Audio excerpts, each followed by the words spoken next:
নমস্কার, আমি মহাশ্বেতা। সবাইকে আমার ইউটিউব চ্যানেল ক্রাফট এন্ড কুকে স্বাগত।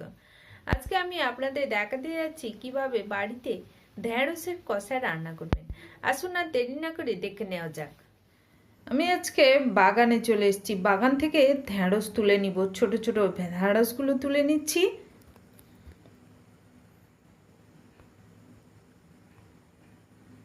এবার ওগুলোকে আমি ধুয়ে পরিষ্কার করে নিয়েছি।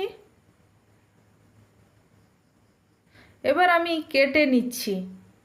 বটি নিয়েছি, বটিতে আমি গোটা গোটা রাখবো। দুই দিকটা কেটে বাদ দিয়ে গোটা ছোট ছোট ঢেঁড়সগুলো নিয়ে নিয়েছি। এবার এখানে আমি রসুন নিয়েছি, টমেটো নিয়েছি, পেঁয়াজ নিয়ে নিয়েছি একটা বড় সাইজের। এবার আমি পেঁয়াজটাকে কুচি করে নিব। কুচি করে নিয়েছি। এবার পেঁয়াজ বেটে নিব, রসুন বেটে নিব, ও এর সঙ্গে আমি সাদা সরিষা বেটে নিব। শিলনোড়াতে চলে এসেছি বাটার জন্য। আমি বেটে নিয়েছি সবগুলো মশলা।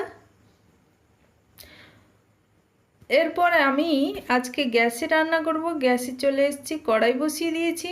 কড়াইতে আমি ঢেঁড়সগুলো দিয়ে দিলাম। সবগুলো ঢেঁড়স দেওয়ার পরে 1 চামচ এখানে লবণ দিয়ে দিচ্ছি ও 1 চামচ হলুদ দিয়ে দিলাম। হলুদ দিয়ে এবার ঢেঁড়সগুলোকে ভালোভাবে ভেজে নিব।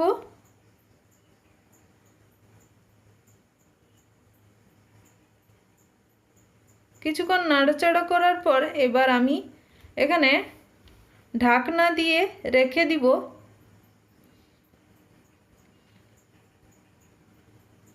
5 মিনিট রান্না করে নিব ঢাকনা দিয়ে।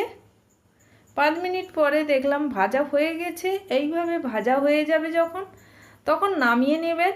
আবারও আমি হালকা করে আবার নাড়াচাড়া করে দিব। এবার আমি নামিয়ে নিচ্ছি। নামিয়ে নেওয়ার পর আবারও আমি কড়াইতে 2 চামচ তেল দিয়ে পেঁয়াজ বাটা দিয়ে দিলাম। দিয়ে আবারও আমি নাড়তে থাকবো।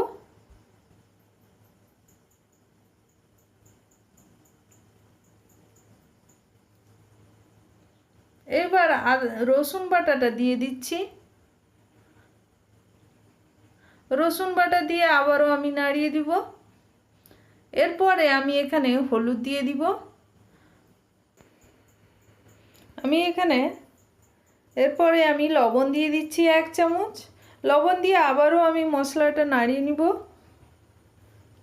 এবার এখানে আমি 1 চামচ লঙ্কা দিয়ে দিলাম। লঙ্কা যদি আপনারা বেশি খেতে চান তাহলে বেশি দেবেন।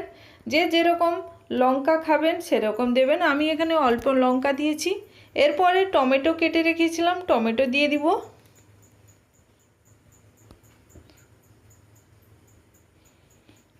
টমেটো দিয়ে আবারও আমি মশলা কষিয়ে নিব। মশলা কষা হয়ে গেছে। এরপরে আমি সর্ষে বেটে রেখেছিলাম, সর্ষে দিয়ে দিব। দিয়ে অল্প পরিমাণ জল দিয়ে দিব। মশলা ধোয়া জল দিয়ে দিয়ে আবারও আমি মশলা কষিয়ে নিব।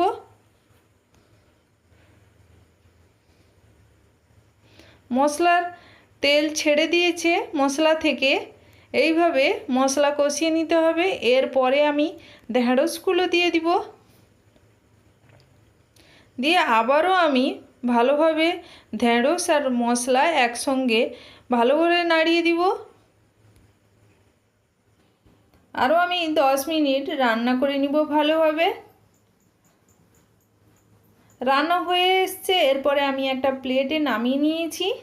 দারুণ লাগছে দেখতে, খেতেও দারুণ হয়েছে। অবশ্যই এইভাবে বাড়িতে ট্রাই করবেন এবং কেমন হয়েছে কমেন্ট করে জানাবেন। আমার এই ভিডিওটি যদি ভালো লেগে থাকে লাইক, শেয়ার ও সাবস্ক্রাইব করবেন। পাশে থাকা বেল আইকনটি ক্লিক করে আমার চ্যানেল ক্রাফট অ্যান্ড কুকের পাশে থাকবেন। নমস্কার।